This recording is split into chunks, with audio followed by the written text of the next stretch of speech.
Hello everyone and welcome to Podcast Brain. This is episode 21, Language Learning or the Owl Never Sleeps. English version, part 2. For those who didn't listen the first part of this series, I strongly recommend you to do that. It was the episode 20.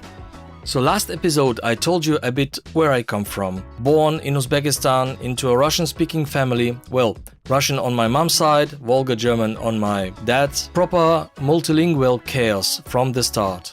Growing up in the Soviet Union, the way they taught languages was, let's be honest, a bit of joke. Grammar rules, translation exercises, choral repetition, all very nice, but nobody actually ended up speaking anything. 10 years of English and you still cannot order a pint in London. That was the system. Then 1995 comes along and we pack up and move to Germany. First thing they do over there is throw you into a room and tell you to talk. Doesn't matter if it's wrong, just talk. It is a bit of shock, but honestly, it worked. I was learning German and English at the same time, mixing up them, constantly making a complete mess of it and somehow getting through school anyway. The real turning point with English was this bloke called Bob, a biker from London who somehow ended up teaching English in Essen. No formal qualifications, just proper British English. Slang, idioms, the real stuff. That's when I first heard what the language actually sounds like. It changed everything. And that's pretty much where we left off. This time we're going a bit further down that road. Let's go. Spanish and Russian. For the Abitur, you had to have 2 foreign languages, 1 main language and 1 secondary language. My options were Spanish, French and Russian. French and Russian were both complicated at my school. French had been taught there since year 5. There was a bilingual track for pupils who wanted to study French more intensively. For some of those pupils, certain subjects were taught in French up to year 11. 11. Could you please repeat that? 11. Sorry for that little joke. I will come back to them in a moment. Russian, however, was not available at our school.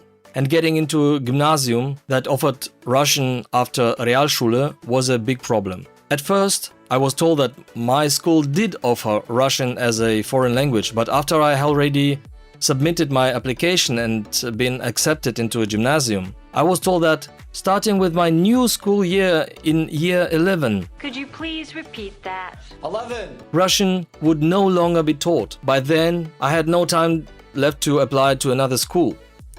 So, in order not to lose time, I agreed to start Spanish from scratch. Luckily, Spanish was taught from a year 11 and really did start at the beginning. I had already started dreaming that I would learn a 4th language and by the end of school I'd be able to speak Spanish at least reasonably well. But I miscalculated again. You know what?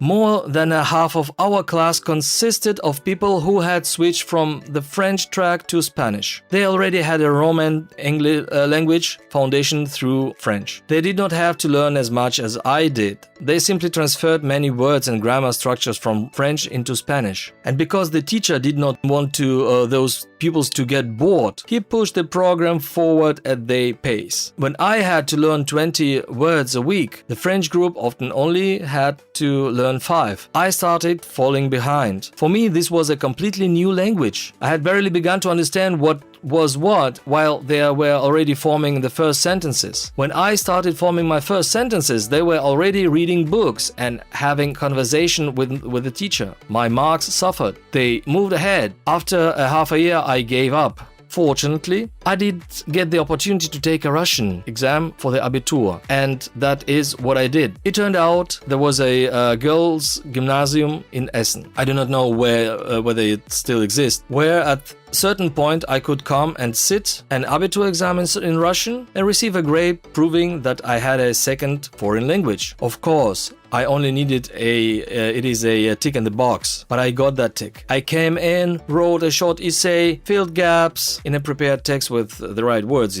translated a couple of words, and that was it. Half an hour later I was done. Of course, I received a 2+ because apparently even my Russian was not perfect, and honestly, at that moment I did not care. The main thing was that I had a good grade. I had never claimed to be perfect. Even in Uzbekistan, my Russian grade had been a 3. University and the army. Er ist nicht do. That was my first encounter with a strong Palatinate dialect, where standard German says er ist nicht da, meaning he's not here or he's not there. Some people from Rhineland-Palatinate say something like er ist nicht do. Can you feel the difference? Er ist nicht da, er ist nicht do. After the Abitur, I joined the Bundeswehr and was stationed in Mayen, near Koblenz. There, I met fellow soldiers from many different regions of Germany, including Hesse and Rhineland-Palatinate. At first, it was difficult because their dialects were very different from the German or Ruhr area, Ruhrgebietsdeutsch or Ruhrpottdeutsch. But over 9 months in the army, my ears adapted. I learned to understand dialects. That helped me later too. I lived in Wolfsburg, where there were many people from Saxony and Thuringia. Later, when I lived in Stuttgart and Leonberg, I got used to Swabian. And when I moved to Karlsruhe, I began hearing Franconian Baden influences as well. You may throw slippers at me, but by ear, I still cannot always tell the difference between those three dialects. It remains a mystery to me which is which. In Germany, dialects can change within 50 kilometers, but I will return to dialects maybe another time. So back to English. At university, most of my studies were in German, but towards the end, when I was writing my diploma thesis, I had to read a lot of technical literature in English. That improved my technical English.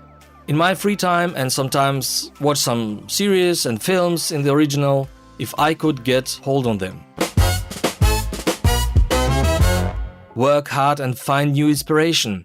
When I started working, we had a lot of contact with employers, suppliers and colleagues who did not speak German. So there were many meetings in English, many calls, many conversations, and a lot of general communication in English. At that point, I completely lost my fear of speaking English. I saw it as a means of communication, not as a goal itself. It became part of me. Years later, when our company was bought by a larger international corporation, I became even more immersed in English. Now I was speaking with people from different backgrounds, nationalities, and countries all over the world. I became better at recognizing accents and the melody of different forms of English. For example, representatives from Panasonic once came to visit us from Japan. We had a 2-hour meetings with them. After 15 minutes, my head already hurt from the effort of trying to understand them. On the other hand, later a delegation from Samsung came from South Korea. They spoke excellent English, almost without an accent. Communication with them was genuinely enjoyable, both for business and for casual conversation. Then I worked with French and Italian colleagues. Oh my god, if they did not make much effort with pronunciation, both groups could be quite difficult for me to understand. Even more difficult was realizing that they did not always understand me either. Not because my English was bad, but because their English was not particularly strong either. But contact with those nationalities pushed me to start learning French on Duolingo. I talked about that in my first episode and later. French did not work out for me. For my taste, it is too difficult to learn. Too many rules that are really exceptions, and the pronunciation have a tone between le and la, and suddenly you have used the wrong article and everything collapses. Ma putain, qu'est-ce que tu racontes là? So I gave up French and I was left with Bonjour madame, je mange une carotte, voulez-vous coucher avec moi, que magnifique? Italian. At some point I started working with Italian suppliers for the Russian market. It was a device whose software was written by Italians. Naturally, we had regular calls with them. During those calls, they often discussed things among themselves in Italian because not all of them spoke English well. Their customer support in Germany was handled by a German lady who, as far as I remember, was married to an Italian and spoke Italian very well. She helped translate many things from German into Italian and back. At the time, I really wanted to know what they are really discussing so intensely among themselves. Maybe they were talking about us behind our backs. Let's not give them an offer. Let them suffer a bit. Something like that. At work, we also had several Italians. Most of them were nice guys, but among themselves, they always spoke Italian. So I developed a burning desire to learn the language. On top of that, I had always liked the sound of Italian more than the sound of Spanish. Sorry, but that's just how it is for me. Everyone has their own taste. Then the one day, I switched my old Duolingo from French to Italian, and off we went. I even paid for the premium version so I could study more intensively.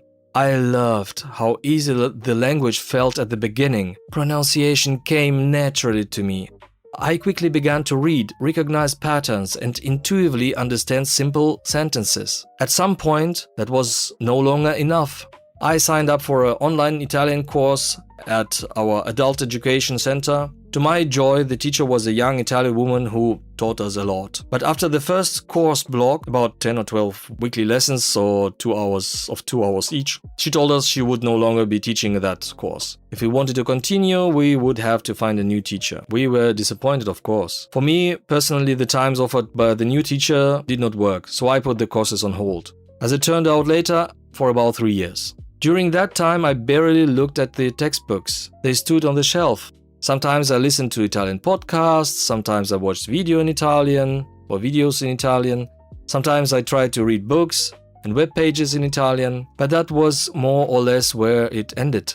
Then, about a year ago, in spring 2025, I decided to take Italian seriously again. I found evening courses in my city. This time I wanted a real classroom, not a screen. To check my level, I took an online test and it told me that I had a solid A1 level. Imagine that, with 10 live lessons and help from the OWL, I had learned Italian to a confident A1.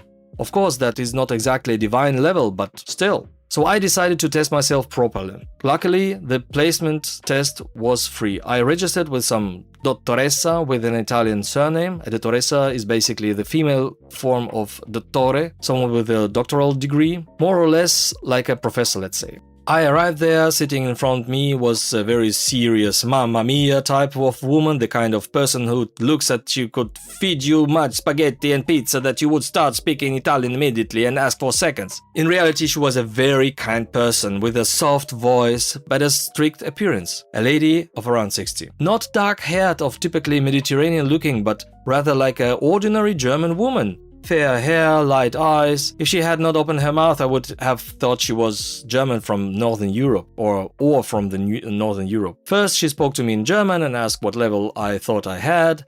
I said I think somewhere around A1 and I'd like to know which course I should join.